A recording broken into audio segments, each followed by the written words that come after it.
Welcome back, folks. Anaris here with another game from the best of three third place finals between Inori, the red Protoss, spawning down in the 8 o'clock position, against Gosu Gatored, spawning in the opposing 2 here today on Antigua Shipyards. This is, of course, a continuation of my coverage of LastPlayerStanding.com's third 48-player SC2 Open.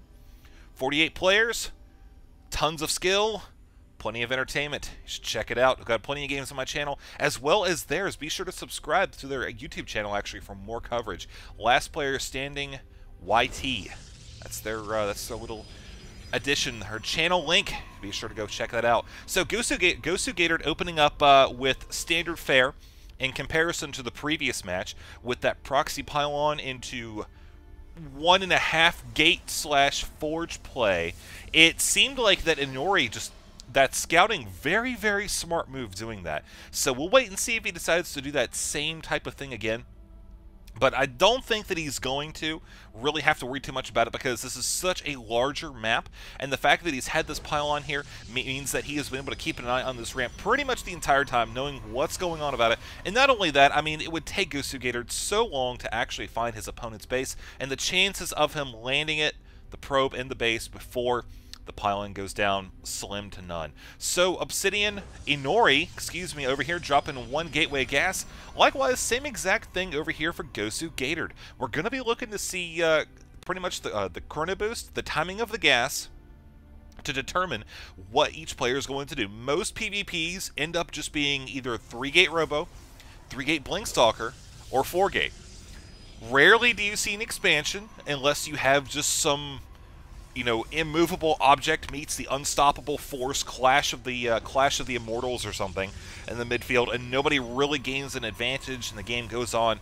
That's when you'll start to see kind of immortal play, or not immortal play, but expansion play. But for the most part, in PvP, you are going to be stuck with 1 base builds. So we'll see how this goes here, and keep an eye again on the chronos, as Gosu Gatored actually not using his chronos on his Nexus, rather saving them up right now. It may be in anticipation of dropping this down. He could be going, no, he's going to be going for a second gas. I was going to say he could be trying to press forward with a 4-gate, but again, second gas there would be very much affecting the mineral income for that. So moving forward for Inori, we see he is currently sitting on 1 gas, chronoing out his cybernetics core, getting that warp gate technology super quick. Now the probe is going to be scouting over here, cross positions first, and that's pretty smart, man. I think Gosu Gatored going to be able to kind of rule out early pressure by doing this, and, well, not really rule it out per se, but at least scout it out ahead of time.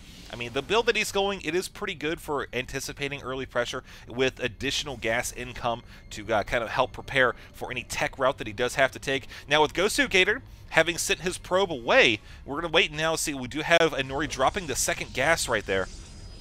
Now, again, that's just something that's very standard you'll see players do, is whenever the scout leaves their base, that's usually when you'll see them switch off to do something that kind of gives a hint as to what type of tech path they're going.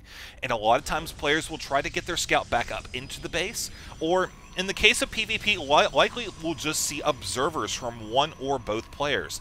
Now, we do have a Twilight Council going down for Gosu Gatored. He could be going for a Blinkstalker build, as his second gateway is just about 50% complete there. And, of course, we can see up here for Inori, I keep wanting to call him Obsidian there when I mouse over the structures, but Inori dropping down his second gateway, as well as a robotics facility. So having dropped that second gas as late as he did, that is going to cut into his early units. Specifically, he's not going to be able to really afford something like a sentry coming into this. He might just decide to go immortal first, depending on how this battle turns out. If, you know, he's going to be facing lots of pressure, a strong counterattack by Gosu Gatored, then he might decide to go ahead and do that. But I'm guessing he's just going to go ahead and drop down in a observer first. So we're seeing there's the split now. Inori doing sufficient damage there, losing, I think each person lost 1 unit there in the process. But he is going to be getting an observer first. Again, this is not at all surprising. The attack did not end on such a poor note that he felt like he was going to be facing an immediate counter. But we do have Gosu Gatored coming down here nonetheless with a few stalkers, and I think that his opponent is going to handle it. Oh wow, look at this, man! Inori going down for the natural expansion. This could be something that Gosu Gatored looks to punish Inori for, trying to to be too greedy here in the early stage of the game. Now keep in mind, even though this is going on, we look up here, we see have an Immortal on the way, and also 2 gateways with Warp Gate technology finished. And of course, this poor probe is going to get taken out there super quick. Yep, indeed. There we go. Now with 2 sentries on the way, you see he's going to have plenty of energy for a couple force fields, as well as a Guardian Shield if he really feels the need for it. But yeah, see now he has the Observer out here. He's going to be able to keep tabs on this army. So with 1 Immortal now finished, he is just in an amazing spot. This expansion is continuing to build, and up here, Gosu Gatored really isn't able to do a whole lot about it. Now keep in mind that in response to this, he has decided to go ahead and get a 4th gateway. So he is going to be going extremely heavy on the Stalkers, likely Blink, and I don't think we're going to see anything else coming from this robotics facility other than an Observer, which I think is right here. Yes, indeed it is. More Stalkers have now rallied towards the middle as we take a look just at the army composition between the 2 players. 1 Immortal, 1 Stalker, 2 Sentry, 1 Zealot. So that's a fairly well-balanced force for this stage in the game, considering the fact that we have an expansion from him. But 8 Stalkers up here, which could potentially blink up here to the high ground, using this middle terrain feature to their advantage, or just bypassing it entirely. Now, that's actually one oh, going to be going for the pylon. Uh-oh, nothing else powering that. I was going to say, it's very interesting that this is there, because you would think, well, why would you want to blink up twice? Because it would blow your cooldown. Well, if you have an opponent that is going very Zealot heavy or something like that, you can actually blink down there with an Observer and spot them and not have to worry too much about the Zealots actually attacking you. So there's one little thing to keep in mind for you newer players here. So with a robot, oh, poor probe, getting stuck, man. He's like, no! Oh god, all he wants to do is return the minerals, but he cannot do it. His one calling in life, and he has been thoroughly denied. So Gosu Gatored now dropping the proxy pylon. I'm really curious to see if he actually tries to drop one over here. That's actually within warp-in range of the high ground. Of course, in Heart of the Swarm, that is not something you're going to be able to do. Quick blink out. He spots those 2 Immortals. He knows that trying to face off against those would prove to be quite deadly indeed.